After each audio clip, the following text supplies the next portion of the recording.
Imagine waking up and realizing that the version of yourself you love the most is starting to fade. You look at your old running shoes gathering dust in the corner, or the photos of you crossing a finish line, or lifting a weight that now feels impossible. You remember the effortless agility you once took for granted, the way your body moved without a second thought. Now, every morning is a negotiation with pain. Your back feels like a cage, your legs feel heavy, and the sports that once defined your identity now feel like stories from someone else's life.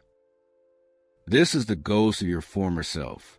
It haunts you in the quiet moments.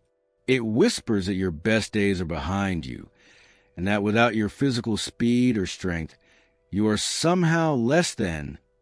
You are caught in a silent war between the person you were and the reality of the body you inhabit today. It is a grief that many feel, but few talk about. We suffer because we were never taught that life is a series of seasons. We were sold a lie that if we work hard enough, we could stay in summer forever, strong, fast, and invincible. We build our entire identity on the peak of the mountain, forgetting that the nature of a peak is to eventually lead to a valley. Look at the world around you. The tides must turn, the leaves must fall, and even the stars must eventually dim. Nothing in this universe stays the same, yet we demand that our bodies be the exception. We treat our physical changes as a personal failure instead of a natural transition. When you cling to the old you, you are fighting against a very current of existence. Imagine standing in a rushing river. Try to hold back the water with your bare hands. It is exhausting and it is impossible. The deepest pain you feel isn't just in your muscles or your spine. It's in the resistance to the flow of time. We spend so much energy trying to repair a past that has already served its purpose. Acceptance isn't about giving up. It's about realizing that the river has changed course, and you must learn to navigate these new, deeper waters. You are not losing your life. You are experiencing a different form of it. You might find yourself watching people on the street, running, jumping, moving with an ease that feels like a personal insult. You ask, why can't I just be normal like them? But normal is a shadow that doesn't exist. It is a fairy tale we tell ourselves to feel safe.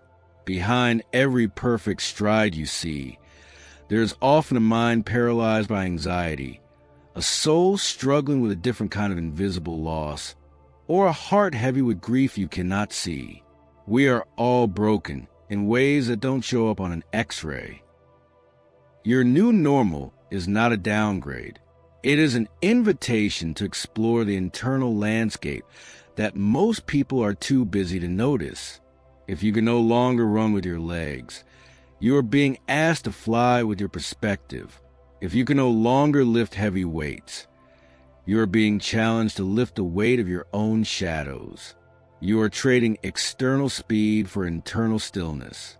In a world that is obsessed with faster and stronger, your ability to be still and remain whole is a much rarer and more powerful form of strength. You are becoming a master of a craft that the fast-paced world knows nothing about. When you were fast, you missed the details. When you were strong, you missed the subtlety. Pain and limitation act as a filter. They strip away everything that is unnecessary and leave only what is essential. In the silence of your limited movement, there is a teacher waiting for you. This teacher doesn't speak in words, but in sensations. It teaches you the high-resolution beauty of the world that you use to rush past. You start to notice things that are invisible to the healthy.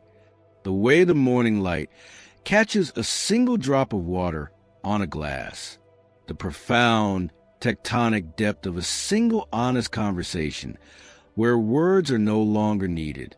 The miracle of breath that enters and leaves your lungs without struggle. You begin to understand that you are not your bench press. You are not your marathon time, and you are certainly not your injury. Those were just clothes you wore for a season. Now, you are seeing the naked truth of who you are, the awareness that witnesses it all, the eye of the storm that remains calm while the wind howls. The hero is not always the one who wins a race or stands on the podium. Often, the true hero is a person who wakes up in a body that hurts, in a life that didn't go as planned, and still chooses to find a reason to be kind to themselves. The hero is the one who plants new seeds in soil that looks barren to the untrained eye. You are an architect now, but you are not building with brick and mortar. You are building with the invisible materials of the Spirit. This new architecture for your life is built on wisdom, on a patience that is forged in fire, and on a radical kind of self-compassion that most people never have to learn. The flowers that grow in this new garden of yours don't need to be athletic. They are the flowers of resilience. They have roots that go deeper than any physical muscle. They are proof that a soul can thrive even when the vessel is weathered.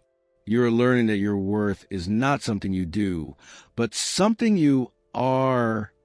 You are discovering that you were always enough, even before you could run, and especially now that you can't. Stop searching for yourself in the archives of the past. You aren't there anymore. That person served their purpose, lived their chapters, and has now passed the torch to the person you are today. You are right here, in this moment, in this very breath.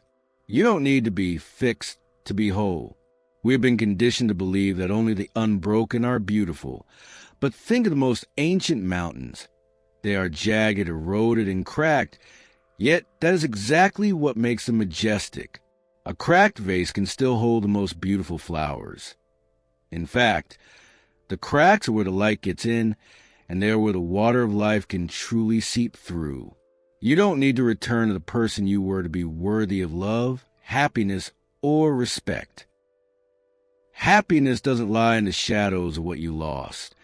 It lies in how you cherish the light that is still burning within you right now. You are a new creation, tempered by fire, softened by pain, and strengthened by the truth that you are still here, standing amidst the wreckage and choosing to find peace. This is not the end of your story. It is the beginning of your true power, a power that doesn't rely on bone and muscle, but on the indestructible nature of your presence. You are finally learning to touch the present, and in doing so, you are finally starting to heal. As you find this peace within yourself, you will notice something remarkable. Your journey, your struggle, and your quiet acceptance begin to act as a beacon for others. You become a living example that life does not end when the body changes. By choosing to heal your soul, you are giving others the silent permission to do the same. You don't need to do anything grand. Simply being who you are, with all your limitations and all your grace, is enough to change the world around you. Think of the people you encounter every day. They see your resilience. They see the way you navigate your challenges without bitterness. You are teaching them that strength is not about how fast you can run, but about how much love you can carry while you walk. You are part of a greater tapestry of human endurance. Your story is no longer just about your pain. It is a testament to the beauty of the human spirit. You are not just surviving. You are becoming a source of light in a world that often feels very dark. This realization is the final piece of the puzzle. When you stop fighting your own life, you become a sanctuary for others who are still at war with theirs. Your peace becomes their peace. Your healing becomes their hope. This is the ultimate gift of your journey, that through your own new normal, you help redefine what is possible for everyone else. Thank you for being here. Thank you for your courage to look within and for the strength to keep going when the path became steep. Thank you for trusting me with your time and for walking this path with me. We are not alone on this journey. Every step you take in awareness is a step toward freedom for us all. Touch the present, heal your soul,